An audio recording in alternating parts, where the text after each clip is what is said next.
La creencia popular dicta que la libertad financiera comienza cuando terminas de pagar tu hipoteca. Nos han educado bajo la premisa de que eliminar esa deuda representa el mayor logro económico de una familia y que dormir sin deberle nada al banco equivale a la seguridad absoluta.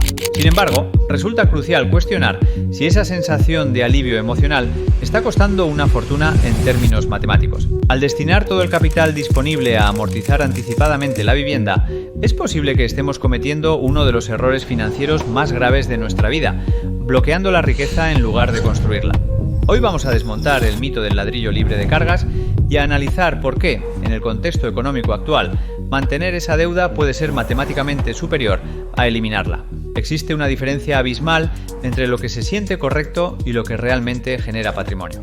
Vamos a descubrir por qué tu casa pagada podría ser, en realidad, una trampa de liquidez. Hola, soy David Aranzábal, fundador de Money Club y Crypto Week. Nuestros miembros del club ya han superado los 17 millones de euros en sus portafolios. Si te interesan las inversiones y las criptomonedas, suscríbete y activa las notificaciones para no perderte ninguno de mis próximos vídeos. Entramos directamente en materia para derribar una de las vacas sagradas de la cultura financiera en España y Latinoamérica. Hablamos de la obsesión por la vivienda en propiedad libre de cargas. Es necesario cambiar el marco mental con el que se observa esta situación, pasando de un pensamiento binario y simplista a uno estratégico. La mayoría de las personas se limitan a pensar si deben pagar la casa o no, si es mejor quitarse la hipoteca en 15 años o arrastrarla a 30. Ese enfoque de blanco o negro impide ver la realidad de los números. La pregunta correcta requiere profundizar en el motivo. Resulta indispensable entender por qué alguien querría inmovilizar su capital de esa manera. Generalmente, tras analizar miles de casos, las razones se reducen a tres pilares fundamentales que son la seguridad, el flujo de caja y la acumulación de patrimonio. Vamos a diseccionar cada uno de estos puntos para ver si se sostienen ante un análisis riguroso o si se desmoronan como un castillo de naipes. El primer argumento suele ser la seguridad. Existe una ilusión muy arraigada de que al eliminar la cuota hipotecaria, los gastos de vivienda desaparecen y la seguridad es total. Esto no es más que un espejismo financiero. Incluso con la escritura de la casa libre de cargas guardada en un cajón, la realidad es que nunca se deja de pagar por vivir en ella. En España, por ejemplo, aunque el banco deje de cobrar su mensualidad, existen al menos 4 socios silenciosos que seguirán reclamando su parte mes a mes. Hablamos del impuesto sobre bienes inmuebles o IBI, que hay que pagar religiosamente al ayuntamiento. Hablamos de los seguros de hogar, indispensables ante cualquier catástrofe. Hablamos de los gastos de comunidad de propietarios, que en muchas urbanizaciones suponen una segunda hipoteca encubierta. Y por supuesto, hablamos del mantenimiento y los suministros básicos. Si se deja de pagar el IBI, la administración embarga la propiedad. Si no se paga a la comunidad, los problemas legales se acumulan. La vivienda sigue siendo un pasivo que drena recursos constantemente. La sensación de seguridad al liquidar la hipoteca es, por tanto, incompleta. La obligación de generar ingresos mensuales persiste, simplemente se reduce el monto, pero a cambio de descapitalizarse por completo. Esto nos lleva directamente al segundo punto, que es el flujo de caja. El argumento habitual sostiene que al eliminar la hipoteca se libera renta disponible para consumir o vivir mejor. Sin embargo, es necesario realizar las matemáticas con frialdad y adaptarlas a nuestro entorno actual. Imaginemos una vivienda estándar en una capital española con un valor de mercado de 350.000 euros. Supongamos que queda una hipoteca pendiente y se dispone del capital para amortizarla. Si se opta por usar ese dinero para cancelar la deuda, efectivamente se deja de pagar intereses al banco, que a día de hoy podrían rondar un 3,5% o un 4% en una hipoteca mixta o fija contratada hace unos años. Al hacer esto, el retorno de esa inversión es exactamente el tipo de interés que se deja de pagar. Es decir, se está obteniendo una rentabilidad implícita del 4% sobre ese dinero. No está mal, pero es un techo muy bajo en el mundo financiero actual. La alternativa es la que cambia las reglas del juego.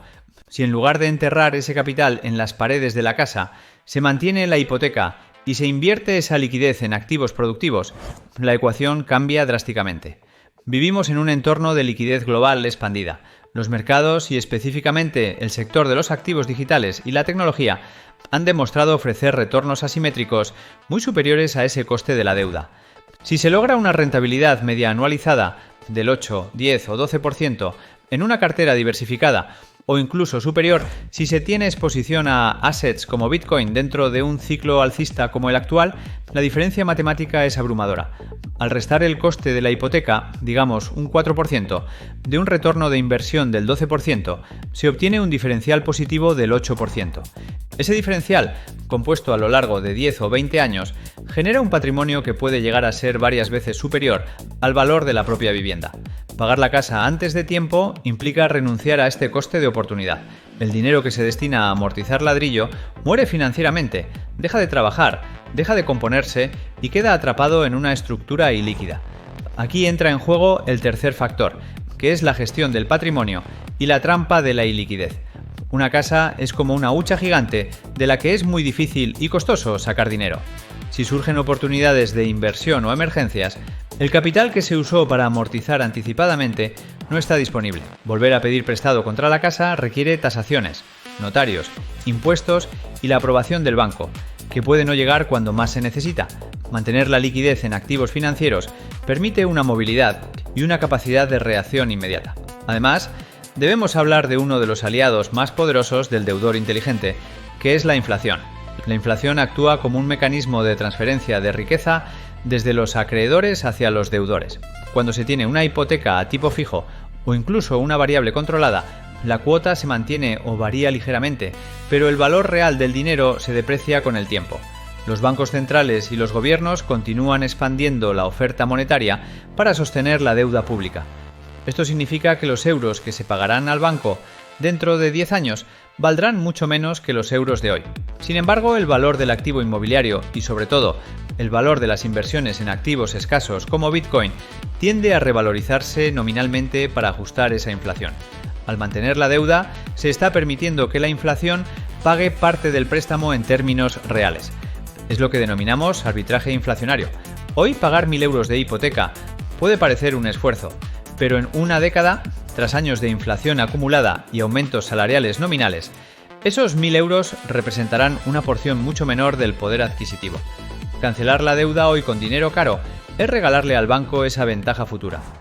Resulta fundamental entender el momento económico que atravesamos en 2026.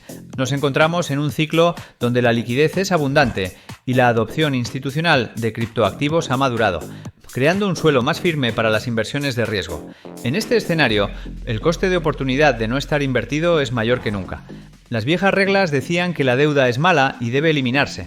Las nuevas reglas del juego financiero, en un sistema monetario basado en deuda y expansión, sugieren que la deuda barata y a largo plazo es una herramienta de apalancamiento patrimonial.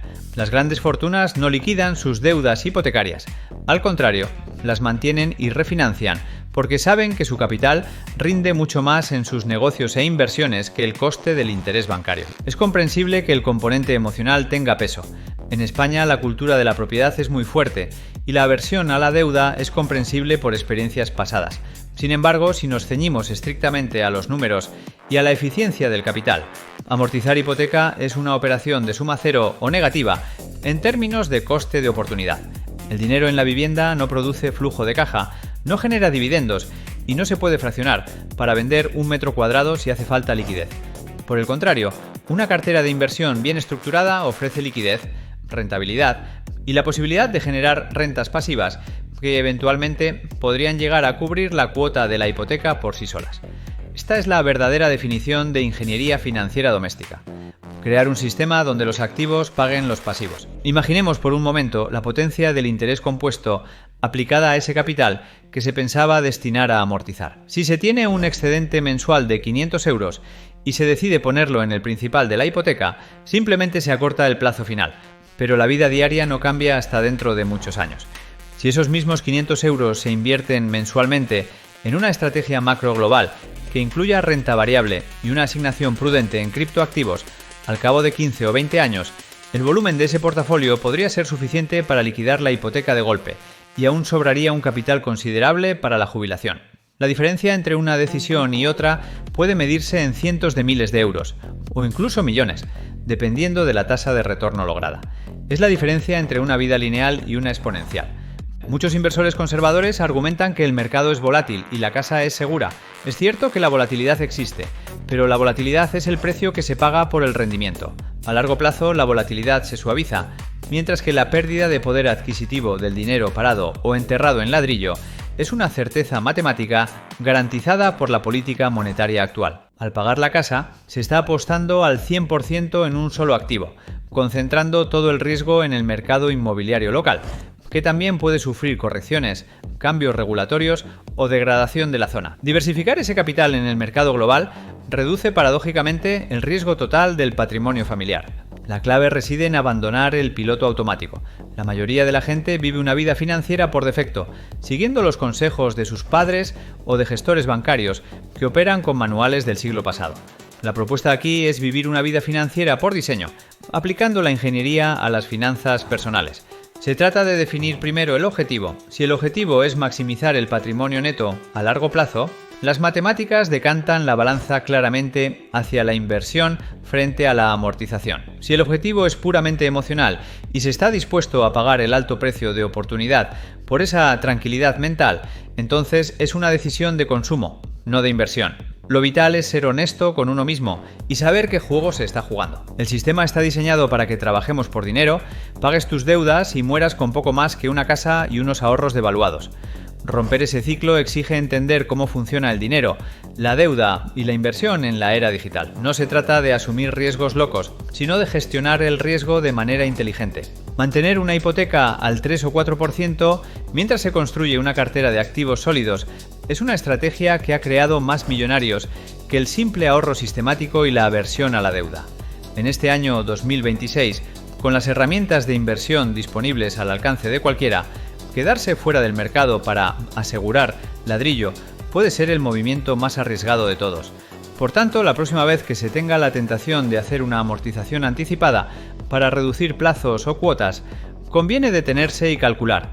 Es necesario proyectar ese dinero en el tiempo y compararlo con lo que podría hacer si se pusiera a trabajar en la economía real y digital. La casa ya cumple su función dándote cobijo. No hace falta que sea también tu única hucha.